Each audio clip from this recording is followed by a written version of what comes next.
اپنی تہذیب نہ چھوڑے۔ اللہ کو پامردی ہے مومن پہ بھروسہ، جس میں ان کا بنایا ہوا کھوکھلا ایک فیملی سسٹم ہے، ان کے لیے بندوق تلوار اٹھانے سے ڈرتا ہے۔ تو بھئی وہ انسان زندہ ہی نہیں ہے، وہ تو مردہ ہو چکا ہے۔ ارے ہے چرخ نیلی فام سے منزل مسلماں کی، ستارے جس کی گرد راہ ہو وہ کارواں تو ہیں۔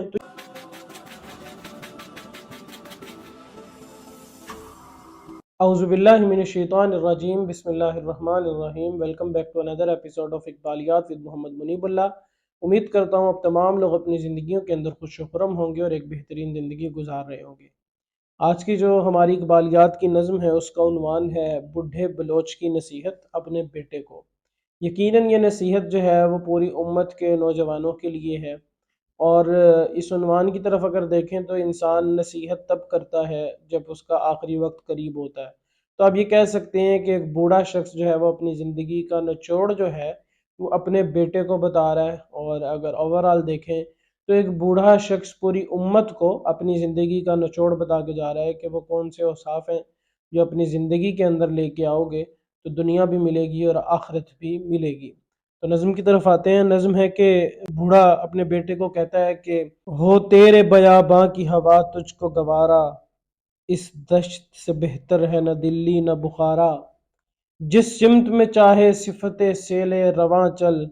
وادی یہ ہماری ہے وہ صحرا بھی ہمارا، غیرت ہے بڑی چیز جہان تگدوں میں، پہناتی ہے درویش کو تاج سر دارا، حاصل کسی کامل سے یہ پوشیدہ ہنر کر، کہتے ہیں کہ شیشے کو بنا سکتے ہیں خارا، افراد کے ہاتھوں میں ہے اقوام کی تقدیر، ہر فرد ہے ملت کے مقدر کا ستارہ، محروم رہا دولت دریا سے وہ غواص، کرتا نہیں جو صحبت ساحل سے کنارہ، دی ہاتھ سے دے کر اگر آزاد ہو ملت، ہے ایسی تجارت میں مسلمان کا خسارہ، دنیا کو ہے پھر مارکائے روح و بدن پیش، تہذیب نے پھر اپنے درندوں کو ابھارا، اللہ کو پامردی مومن پہ بھروسہ، ابلیس کو یورپ کی مشینوں کا سہارا، تقدیر امم کیا ہے کوئی کہہ نہیں سکتا، مومن کی فراست ہو تو کافی ہے اشارہ، اخلاص عمل مانگنے گانے کہن سے، شاہان چے عجب کر بنوازن گدارا۔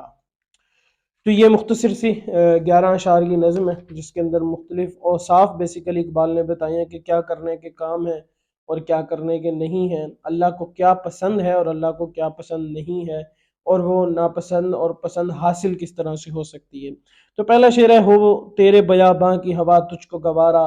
اس دشت سے بہتر ہے نہ دلی نہ بخارا۔ تو اقبال یہ کہہ رہے ہیں کہ جنگل کی ہوا اور صحرا کو چھوڑ کر جو ہے وہ شہروں میں نہ جاؤ، شہروں کی چمک اور جو وہاں کی رونق اور میٹیریلسٹک ورلڈ ہے اس میں نہ کھو جاؤ۔ بیسیکلی یہاں مراد جو ہے وہ تہذیب ہے کہ اپنی تہذیب کو پرانا نہ سمجھو، اور یہ مت سمجھو کہ یہ جو یورپ کی تمہیں چمک دمک نظر آ رہی ہے اور ایک میٹیریلسٹک ورلڈ نظر آ رہا ہے کہ یہ بہت سویلائزڈ لوگ ہیں یا ان کی ثقافت جو ہے وہ بہت اچھی ہے، تو اپنی ثقافت سے ہی جڑے رہو، اپنی جو دین کی تہذیب ہے، اسلامی تہذیب اور تمدن ہے اسی کے ساتھ جڑے رہو، وہی اصل ہے۔ جس طرح صحرا اور جنگلوں کے اندر جو چیزیں آج بھی موجود ہیں وہ تبدیل نہیں ہوئی، جبکہ شہروں میں ہم لوگ دیکھیں تو ترقی کے نام پر بلڈنگز اور کارز اور یہ ساری چیزیں آئی ہیں، اسی طرح ہم نے تہذیب کے اندر بہت ساری چیزیں جو ہیں وہ لے آئے ہیں مغرب کو دیکھ کے، جس میں ان کا بنایا ہوا کھوکھلا ایک فیملی سسٹم ہے، ان کا بنایا ہوا ایک جنسی سسٹم ہے، تو اس کی طرف جو ہے وہ اٹریکٹ نہ ہو، بلکہ جو تمہارا بیسک سسٹم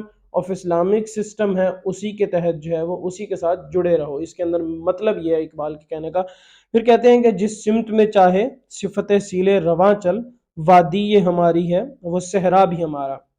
تو وہ کہتے ہیں کہ دنیا جو ہے نا یہ اللہ تعالیٰ نے مومن کے لیے بنائی ہے، اور اللہ تعالیٰ نے قرآن پاک کے اندر کہا کہ ہم نے اس کو تمہارے لیے بچھونا بنایا ہے، تو جس سمت میں چاہتا ہے تو چلیے۔ جو دنیا میں آج لکیریں کھینچ دی گئی ہیں، ان لکیروں کی وجہ سے اپنے آپ کو ایک جگہ پہ مختص مت کر، بلکہ صفت سیل رواں چل، کہ جس طرف کو تیرا منہ ہو اس طرف کو جو ہے وہ تو توحید کا پیغام لے کر چل، جس طرح صحابہ لے کر چلے تھے کہ صحابہ نے مدینہ جیسی جگہ کو چھوڑا اور پوری کی پوری دنیا میں پھیل گئے۔ ایون ہمارا شہر رحیم خان، یہاں پر بھی صحابہ کی قبریں ہیں، تو جس سمت میں چاہے صفت سیل رواں کہ جس طرح سے سیلاب چلتا ہے، وہ رستے میں نہیں دیکھتا کیا آ رہا ہے کیا نہیں آ رہا، وہ چلتا جاتا ہے اور اللہ کے توحید کا پیغام لے کر چلتا ہے۔ اور پھر اسی وجہ سے صحابہ نے جو ہے وہ اپنے گھوڑے دریا میں ڈالے اور کہا کہ اللہ اگر ہمیں معلوم ہوتا کہ اس سے آگے بھی زمین ہے تو ہم تیرا نام لے کر اور تیری توحید کی دعوت لے کر وہاں پر بھی جاتے۔ صحابہ جنگلوں میں گئے اور وہاں پر جا کے اعلان کیا کہ ہم نبی کے امتی ہیں اور اللہ کے غلام ہیں، تو درندوں نے ان کے لیے پھر جنگل خالی کر دیے۔ تو اقبال کے کہہ رہے ہیں جس سمت میں چاہے صفت سیل رواں چل، وادی یہ ہماری ہے وہ صحرا بھی ہمارا۔ پھر کہتے ہیں کہ غیرت ہے بڑی چیز جہان تگ و دو میں، پہناتی ہے درویش کو تاج سر دارا۔ کہ انسان کے دل میں جب غیرت دین آ جائے اور انسان غیرت دین کو سمجھ لے کہ یہ غیرت ہے، ایک اللہ کے لیے غیرت ہے، ایک نبی کے لیے غیرت ہے، ایک میری اپنے وجود کے لیے غیرت ہے، تو پھر انسان درویشی میں بھی ہوتا ہے۔ پھر انسان درخت کے سائے میں اینٹ لے کر سو رہا ہوتا ہے، پھر انسان رات کو بیواں اور یتیموں کا بوجھ اٹھا رہا ہوتا ہے، پھر انسان کے کرتے پہ 17 سے زائد پیوند لگے ہوتے ہیں، پھر اس کے ہاتھ میں اونٹنی کی مہار ہوتی ہے اور اونٹنی کے اوپر غلام بیٹھا ہوتا ہے، پھر وہ دلدل سے اونٹنی کو کھینچتا ہوا جاتا ہے اور اس کو بیت المقدس کی چابیاں دے دی جاتی ہیں کہ اس کے سر پر تاج رکھ دیا جاتا ہے۔ جو انسان جب بغیرت ہو جائے، اس کے اندر سے دین کی غیرت ختم ہو جائے، پھر انسان کے پاس ایٹم بمز ہوتے ہیں، پھر انسان کے پاس افواج ہوتی ہیں، پھر انسان کے پاس نیوکلیئر ویپنز ہوتے ہیں، لیکن انسان جو ہے وہ اپنی کسی بھی فلسطینی بھائی یا بہن کے لیے اٹھ کے کھڑا نہیں ہو سکتا، ان کے لیے آواز اٹھانے سے ڈرتا ہے، ان کے لیے بندوق تلوار اٹھانے سے ڈرتا ہے، ان کے لیے جو ہے وہ للکارنے سے ڈرتا ہے۔ کیا غیرت ختم ہو گئی ایک انسان کی۔ عام روٹین میں بھی جس انسان کے اندر سے اپنے ادارے کے لیے، اپنے سسٹم کے لیے، اپنے دین کے لیے غیرت ختم ہو جائے تو وہ انسان کسی کام کا نہیں رہتا۔ اسی طرح فارسی کا ایک شعر ہے جس میں اقبال کہتے ہیں کہ وہ انسان جس کے اندر سے غیرت ختم ہو گئی ہے وہ انسان زندہ ہی نہیں ہے، وہ تو مردہ ہو چکا ہے۔ کہ ایک انسان میں جب غیرت ہوتی ہے تو وہ پھر محمد بن قاسم بن کر ایک بیٹی کے لیے تلوار لے کر جو ہے وہ سندھ تک آ جاتا ہے اور پورے ہندوستان میں اسلام پھیلانے کا ذریعہ بنتا ہے۔ تو غیرت ہے بڑی چیز جہان تگ و دو میں، پہناتی ہے درویش کو تاج سر دارا۔ پھر کہتے ہیں کہ حاصل کسی کامل سے یہ پوشیدہ ہنر کر، کہتے ہیں کہ شیشے کو بنا سکتے ہیں خارا۔ وہ کہتے ہیں کہ جو غیرت کی بات ہے یا خودی کی بات کریں، پوشیدہ ہنر جو اندر چھپا ہوا ہنر ہے، یعنی کہ جو خودی ہے انسان کی، وہ انسان کو کوئی فلسفہ پڑھ کر، کوئی کتابیں پڑھ کر اور کوئی لٹریچر پڑھ کر حاصل نہیں ہوتی، بلکہ کسی کامل مرشد کی۔ کامل مرشد سے مراد اسلاف ہیں یہاں پہ، کہ ان اسلاف کے طور طریقوں کے اندر، ان اسلاف کے اوصاف کے اندر جو ہے وہ اگر ہم جائیں گے تو ہماری جو خودی شیشے کی طرح ہے، شیشے کو اگر ہلکا سا گرم کیا جائے تو اس کو کوئی بھی شکل دے دی جا سکتی ہے، جبکہ ایک پتھر سخت ہو جاتا ہے تو تمہاری خودی سخت ہو جائے، یعنی کہ تمہارا ایمان سخت ہو جائے۔ ایمان سخت ہونے سے مراد یہ ہے کہ انسان مضبوط ہو جائے، ایمان پر یقین آ جائے کہ یقین محکم عمل پہ ہم محبت فاتح عالم، جہاد زندگانی میں ہے یہ مردوں کی شمشیریں۔ اور پھر کہتے ہیں کہ یقین پیدا کرے غافل کہ مغلوب گما تو ہے، پرے ہے چرخ نیلی فام سے منزل مسلماں کی، ستارے جس کی گرد راہو وہ کارواں تو ہیں۔ تو یہ یقین انسان کو آ جائے کہ اس کو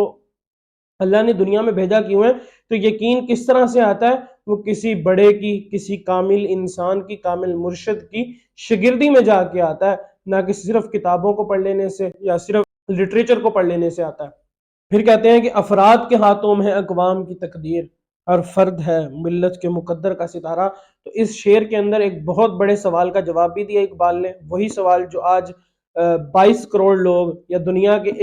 100 کروڑ سے زیادہ لوگ کر رہے ہیں کہ میں اکیلا کیا کر سکتا ہوں۔ تو اقبال کہتے ہیں کہ افراد کے ہاتھوں میں ہے اقوام کی تقدیر، ہر فرد ہے ملت کے مقدر کا ستارہ۔ ایوری پرسن میٹرز ان دس دین۔ ایسا نہیں ہے کہ ایک شخص اکیلا ہے، یہ ہماری غلط فہمی ہے۔ جب ہر اکیلا شخص یہ سوچتا ہے نا کہ میرے کچھ کر دینے سے کیا فرق پڑتا ہے، تو اقبال اس کا جواب دے رہے ہیں کہ یو آر رسپانسبل، آپ اپنے کل کی نسل کے فیوچر کے لیے رسپانسبل ہو۔ صلاح الدین ایوبی ایسے تو نہیں مل گیا تھا نا، 50-60 سال ماؤں نے، والدین نے محنت کی، اس کے بعد جا کے صلاح الدین ایوبی جیسا بیٹا پیدا ہوا۔ شیخ عبد القادر جیلانی کی جس نے اندر کی طرف کو پیسے سیے تھے وہ اس کی ماں ہی تھی۔ اسی طرح سلطان محمد بن فاتح کو اپنی بارڈر پہ کھڑا کر کے وہ کہہ رہی ہے کہ قسطنطنیہ کی سلطنت دیکھ رہے ہو سامنے، تم بڑے ہو کے اس کو فتح کرو گے۔ تو یہ کہاں سے آتا ہے؟ یہ تبھی آتا ہے جب انسان سوچتا ہے کہ افراد کے ہاتھوں میں اقوام کی تقدیر، کہ میرے ہاتھ میں اللہ تعالیٰ نے مجھے دنیا کے اندر بھیجا ہے، کنتم خیر امت اخرجت للناس تأمرون بالمعروف وتنہون عن المنکر، کہ تم بہترین امت ہو، تمہیں لوگوں کے نفع کے لیے بھیجا گیا، تم لوگوں کو برائی سے روکتے ہو اور اچھائی کی دعوت دیتے ہو۔ تو دنیا میں کہیں پر بھی کوئی ظلم کرے گا، دنیا میں کہیں پر بھی کوئی بغاوت کرے گا، کہیں پر بھی کوئی خدا تعالیٰ سے بغاوت کرے گا، تو آئی ول اسٹینڈ دیر،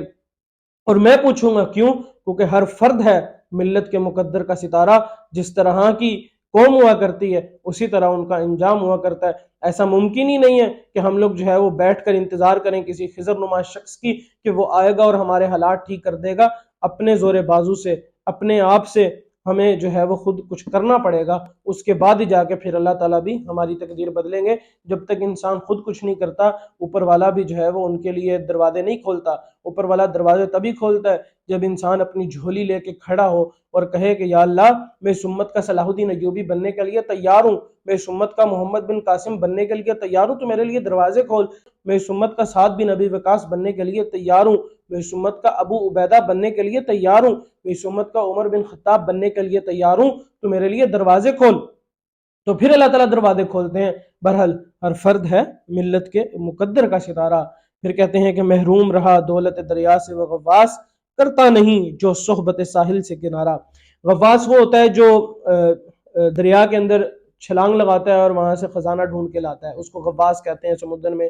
چیزیں ڈھونڈنے والے کو۔ تو وہ کہتے ہیں کہ محروم رہا دولت دریا سے وہ غواص، کرتا نہیں جو صحبت ساحل سے کنارہ، کہ ساحل پر بیٹھ کر اگر مگر میں کرتا رہوں کہ ہاں میں دیکھتا ہوں، میں چوں چنانچہ اس طرح کے الفاظ استعمال کرتا رہوں اور میدان میں نہ اتروں کشتیاں جلا کر، میں ساحل پر بیٹھا رہوں اور 313 لے کر میدان میں نہ اتروں، میں ساحل پر بیٹھا رہوں اور اپنی افواج لے کر جنگ کے میدان میں نہ اتروں اور میں یہ کہوں کہ اللہ تعالیٰ کی طرف سے فرشتے اتر جائیں گے، تو ایسا نہیں ہوگا۔ یقیناً اللہ تعالیٰ کفار کے اندر جو ہے وہ مومن کا روب ڈال دیتے ہیں ان کے دلوں میں، لیکن وہ کب ڈالتے ہیں؟ جب مومن خود میدان میں آ کے سامنے کھڑا ہوتا ہے۔ ایسا ممکن ہی نہیں ہے کہ میں اپنے گھر میں بیٹھ کے جو ہے وہ سوچتا رہوں کہ اللہ تعالیٰ کی طرف سے غیبی مدد آئے گی۔ غیبی مدد بھی تب آئے گی نا جب میں کچھ کروں گا۔ پچھلے شعر کی طرح وہی کہ جب تک میں یہ سوچتا رہوں گا کہ میں کچھ نہیں کر سکتا، میں اکیلا کیا کر سکتا ہوں، تب تک میں کچھ نہیں کر سکتا۔ دریا کی دولت، آخرت کی دولت، جنت اسی کو ملتی ہے جو کچھ کرتا ہے۔ ایسا ممکن ہی نہیں ہے کہ میں ہاتھ پہ ہاتھ دھرے منتظر فردہ رہوں اور یہ سوچوں کہ مجھے جنت مل جائے گی، تو ایسا ممکن ہی نہیں ہے۔ پھر کہتے ہیں کہ دیں ہاتھ سے دے کر اگر آزاد ہو ملت، ہے ایسی تجارت میں مسلمان کا خسارہ۔ تو یہ بیسیکلی اس وقت کے جو حالات تھے کہ مسلمانوں کو کہا جا رہا تھا کہ ہم مکمل ہندوستان اکٹھے وطنیت کی بیس پہ، کہ یہاں پر ہندو اور مسلمان دو اقوام اکٹھے بستی تھی، اس بیس پہ جو ہے وہ پاکستان کو آزاد کروا لیتے ہیں۔ تو اقبال کہہ رہے ہیں کہ دیں ہاتھ سے دے کر اگر آزاد ہو ملت، کہ ہم نے اگر ملت بنانی ہے اور ملک بنانا ہے تو وہ دین کے نام پہ ہی بنانا ہے۔ اس لیے نہیں بنانا کہ ہم یہاں پہ جو ہے وہ ہزاروں سالوں سے بستے تھے، یا میں پنجابی ہوں، یا میں اردو ہوں، یا میں بنگالی ہوں، یا میں سرائکی ہوں، یا میں بلوچی ہوں، یا میں سندھی ہوں، بلکہ اس لیے بنانا ہے کیونکہ میں مسلمان ہوں۔ لیکن آج تقریباً 80 سال گزر چکے ہیں اور ہم لوگ اس وعدے کو بھول چکے ہیں کہ ہم نے وعدہ کیا تھا کہ میں پاکستانی بعد میں ہوں، میں سندھی بعد میں ہوں، میں بلوچی بعد میں ہوں، میں سرائکی بعد میں ہوں، میں پنجابی بعد میں ہوں، میں پختون بعد میں ہوں، پہلے میں سب سے مسلمان ہوں۔ تو پاکستان کا مطلب کیا؟ لا الہ الا اللہ۔ آج اگر کوئی نمونہ اٹھ کے کہے کہ اس ملک میں سیکولرزم ہونا چاہیے، اس ملک میں سوشلزم ہونا چاہیے، اس ملک میں کیپٹلسٹک اپروچ ہونی چاہیے جس نے یورپ کو ترقی دے دی، تو اقبال سیدھا کہہ رہے ہیں کہ دیں ہاتھ سے دے کر اگر آزاد ہو ملت، تو اللہ تعالیٰ کی حاکمیت جو ہے اور اللہ تعالیٰ کی احکامات کی پیروی کرنا قانون کے اندر، یہ ہمارے اوپر فرض ہے۔ اگر اس سے کے بغیر ہمیں ملک مل گیا تو پھر وہ کہتے ہیں کہ پھر ایسی تجارت میں مسلمان کا خسارہ ہے، پھر ملک حاصل کرنے کا فائدہ کوئی نہیں ہے۔ تو یہ ہمارے لیے ایک طرح سے ویک اپ کال ہے کہ آج ادھر ادھر سے وعدے اٹھ رہی ہیں نا کہ ملک کو سیکولر ہونا چاہیے، کہ ان کے منہ پر تماچا ایک طرح سے، کہ جس کو آپ شاعر مشرق کہتے ہو اور جس نے سب سے پہلے آئیڈیا آف پاکستان دیا تھا، اس نے اپنا کس طرح کلیئر کٹ پیغام دیا ہے کہ دیں ہاتھ سے دے کر اگر آزاد ہو ملت، ہے ایسی تجارت میں مسلمان کا خسارہ۔ دنیا کو پھر مار کائے روح و بدن پیش، تہذیب نے پھر اپنے درندوں کو ابھارا۔ تو یہ پچھلے شعر کے بارے میں کہہ رہے ہیں علامہ اقبال کہ جس طرح میں نے بتایا کہ اس وقت کی آواز لگی تھی کہ ہندو اور مسلمان ایک قوم ہو کر انگریز کے خلاف بات کریں اور ہم لوگ جو ہے وہ وطن آزاد کروائیں وطنیت کی بیس پر، کہ ہم لوگ یہاں پر رہتے تھے۔ تو وہ کہہ رہے ہیں کہ آج دوبارہ روح و بدن، مار کا روح و بدن، کہ ایک طرف بدن ہے، ایک طرف مٹیریلسٹک ورلڈ ہے، ایک طرف زبان ہے، ثقافت ہے، ایک طرف وطن ہے اور دوسری طرف روح ہے یعنی کہ اسلام ہے، کہ آج دوبارہ روح اور بدن ایک دوسرے کے آمنے سامنے کھڑے ہوئے ہیں۔ کیوں؟ تہذیب نے پھر اپنے درندوں کو ابھارا کہ یہ جو تہذیب کو کھا نوچنے والے درندے ہیں، یہ جو انگریز ثقافت ہے، یہ ان کے جو کولونائزڈ کلچر ہے ہمارا، وہ پھر سے دوبارہ ابھر چکے ہیں۔ تو یہ دوبارہ سے یہ ویک اپ کال ہے کہ آج ہمارے اندر جو چیزیں پھیلائی جا رہی ہیں، ہمارے اندر جو کلچر پھیلایا جا رہا ہے LGBTQ، آج کا تازہ فتنہ، اور اسی طرح جو ہے وہ باقی فتنے ہمارے اندر پھیلائے جا رہے ہیں، تو دنیا کو پھر مار کا یہ روح و بدن پیش۔ تو یہ چھوٹی جنگ نہیں ہے، یہ روح اور بدن، ایک ملٹیریلسٹک ورلڈ اور اسلام آمنے سامنے کھڑا ہے، اور اس جنگ کے اندر اللہ کو پامردی ہے، مومن پہ بھروسہ، ابلیس کو یورپ کی مشینوں پہ سہارا، کہ اللہ کو تو ثابت قدم مومن پہ بھروسہ ہے۔ سوال یہ پیدا ہوتا ہے کیا مومن کو اللہ پر بھروسہ ہے؟ سورہ بقرہ کی آخری آیت ہے نا، آمن الرسول بما انزل الیہ من ربہ والمؤمنون، اللہ تعالیٰ کہتے ہیں کہ ایمان لائے رسول جو ہم نے ان پر نازل کیا تھا، اور مومنین بھی۔ تو اللہ نے مومنین کے ایمان کا تذکرہ رسول کے ایمان کے ساتھ تذکرہ کیا، کہ جس طرح رسول کا ایمان تب پختہ ہے، اسی طرح ہر لحظہ مومن کی نئی آن، نئی شان۔ تو مومن کی تو شان ہوتی ہے، اسی لیے اللہ کو مومن پہ بھروسہ ہے۔ پھر مومن 313 ہو، یا مومن اکیلا ہو، یا مومن سو رہا ہو، پھر اس کو دیکھ کر شیطان رستہ چھوڑ دیتا ہے، اور ابلیس کو یورپ کی مشینوں کا سہارا کہ جی اسرائیل تو بڑی سپر پاور ہے، امریکہ تو بڑی سپر پاور ہے، ہم ان سے نہیں لڑ سکتے۔ ہم کیوں نہیں لڑ سکتے؟ سوال یہ پیدا ہوتا ہے کہ اللہ کو تو مومن کی ثابت قدمی پہ بھروسہ ہے، کیا مومن کو اللہ پر بھروسہ ہے؟ کیا مومن کو اللہ پر بھروسہ ہے کہ وہ آج بھی ہمارے لیے آسمان سے فرشتے اتارے گا؟ مومن کو اللہ پہ بھروسہ ہے کہ اگر وہ کشتیاں جلا کر میدان میں اترے گا تو اللہ تعالیٰ اس کی مدد کریں گے؟ تو اس کا جواب ہمیں نفی میں ملے گا کہ آج مومن کو اللہ پہ بھروسہ نہیں ہے، جبکہ اللہ کو مومن پہ آج بھی بھروسہ ہے۔ تو اللہ کیا کہتا ہے کہ اللہ کو پامردی ہے مومن پہ بھروسہ۔ تقدیر امم کیا ہے کوئی کہہ نہیں سکتا،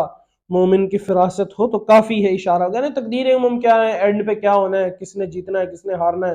پاکستان کا کل کو کیا حال ہونا ہے، یورپ کا کل کو کیا حال ہونا ہے، فلسطین کا کل کو کیا حال ہونا ہے، اسرائیل کا کل کو کیا حال ہونا ہے، صہیونی ریاستوں کا کل کو کیا ہونا ہے، کسی بھی ملک کا کل کو کیا ہونا ہے، کوئی کسی کو پتہ نہیں ہے، مگر مومن کی فراست ہو تو کافی ہے اشارہ، کہ اگر مومن کی فراست سے کام لیا جائے اور انسان میدان میں یہ سوچ کے اترے کہ میں مر گیا تو شہید، اور اگر فتح ہو گئی تو میں غازی، تو پھر اللہ تعالیٰ کہتا ہے کہ پھر کوئی فرق نہیں پڑتا کہ کون جیتتا ہے کون ہارتا ہے، یہ تو حشر کو ہوگا معلوم کہ جیتا کون اور ہارا کون۔ پھر اخلاص عمل مانگ نیا گانے کہن سے، شاہان چے عجب کر بھی نوازن گدارا۔ نیا گانے کہن یعنی کہ آباء و اجداد، وہ کہتے ہیں کہ جو ان کے اندر اخلاص تھا، جیسی ان کی نماز تھی، جیسا ان کا جہاد تھا، جیسی ان کی دعا تھی، ویسا اخلاص ڈھونڈ۔ کہا کیسے مانگنے کا یہ مطلب نہیں ہے ان سے مانگنا، مانگنے کا مطلب یہ کہ ان کے اوصاف اپنے اندر لے کے آ۔ جب ان کے اوصاف لے کے آؤ گے اپنے اندر تو پھر ہوگا کیا؟ پھر ہوگا یہ کہ شاہان چے عجب کر بھی نوازن گدارا، شاہان بادشاہ، چے عجب کر کوئی عجب نہیں، بھی نوازن کے نواز دے گدارا ایک فقیر کو، کہ جب ان کے اخلاص سے مانگو گے تو پھر کوئی شک نہیں کہ بادشاہوں کا بادشاہ یعنی کہ اللہ تعالیٰ تمہیں عطا کر دے۔ مسئلہ یہ ہے کہ ہمارے اندر اخلاص عمل بھی نہیں ہے، نہ تو وہ یقین محکم ہے، نہ وہ عمل پہ اہم ہے، اور نہ ہی محبت فاتح عالم ہے۔ تو پھر اسی وجہ سے جہاد زندگانی میں ہماری شمشیریں جو ہیں وہ زنگ آلود ہیں۔ جب یہ تینوں چیزیں ہوں گی کہ یقین بھی ہوگا، پھر اس پہ عمل بھی ہوگا، پھر محبت فاتح عالم بھی ہوگی، پھر جہاد زندگانی میں ہیں یہ مردوں کی شمشیریں، تو یقیناً ہم ہر قسم کے جہاد کے لیے قابل ہو جائیں گے۔ ہم اس امت کو دوبارہ سے ایک امت کو بنانے کے لیے کامیاب ہو جائیں گے، اور ہم دنیا میں بھی سرخرو ہوں گے اور آخرت میں بھی سرخرو ہوں گے۔ تو یہ ایک بہت ہی زبردست قسم کی نظم ہے علامہ اقبال کی، اس کے اندر بہت ساری موٹیویشن ہے، اس کے اندر بہت سارے اوصاف ہیں جو اقبال نے ایک نوجوان کو بتائے ہیں کہ اگر وہ اوصاف اپنے اندر لے آؤ، کہ انسان سب سے پہلے یہ نظم شروع ہوتی ہے کہ اپنی تہذیب نہ چھوڑے، پھر اس کے بعد غیرت دین پیدا کرے، اس کے بعد اپنے آپ کو کمزور نہ سمجھے